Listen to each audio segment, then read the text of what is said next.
2024-এর জুলাই-আগস্ট গণ-অভ্যুত্থানের পরিপ্রেক্ষিতে গত ৮ আগস্ট গণ-অভ্যুত্থানের প্রতিনিধি হিসেবে অন্তর্বর্তী সরকারের উপদেষ্টা হিসেবে দায়িত্ব নেন নাহিদ ইসলাম।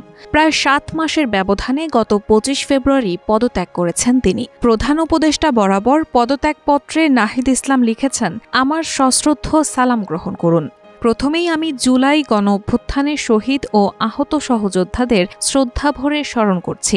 রক্তক্ষয়ী গণ-অভ্যুত্থানের পরে ছাত্র জনতার আহ্বানে সাড়া দিয়ে পরিবর্তিত নতুন বাংলাদেশ বিনির্মাণের দায়িত্ব গ্রহণ করার জন্য আপনার প্রতি অশেষ কৃতজ্ঞতা। বৈষম্যহীন, ক্ষুধা ও দারিদ্র্যমুক্ত উন্নত বাংলাদেশ করতে আপনার নেতৃত্বে গঠিত উপদেষ্টা পরিষদে আমাকে সুযোগ দানের জন্য আপনাকে আন্তরিক ধন্যবাদ জ্ঞাপন করছি। নাহিদ ইসলাম আরও লেখেন, ৮ আগস্ট শপথ নেওয়া উপদেষ্টা পরিষদে আমি ডাক, টেলিযোগাযোগ ও তথ্য প্রযুক্তি মন্ত্রণালয় এবং তথ্য ও সম্প্রচার মন্ত্রণালয়ে দায়িত্ব পাই। নানামুখী চ্যালেঞ্জের মধ্যেও আপনার নেতৃত্বে দায়িত্ব পালনে সদা সচেষ্ট থেকেছি, কিন্তু বর্তমান প্রেক্ষাপটে দেশ ও জাতির বৃহত্তর স্বার্থে আমার ছাত্র জনতার কাতারে উপস্থিত থাকা উচিত মর্মে আমি মনে করি। ফলে আমি আমার দায়িত্ব থেকে ইস্তফা দেওয়া সমীচীন মনে করছি।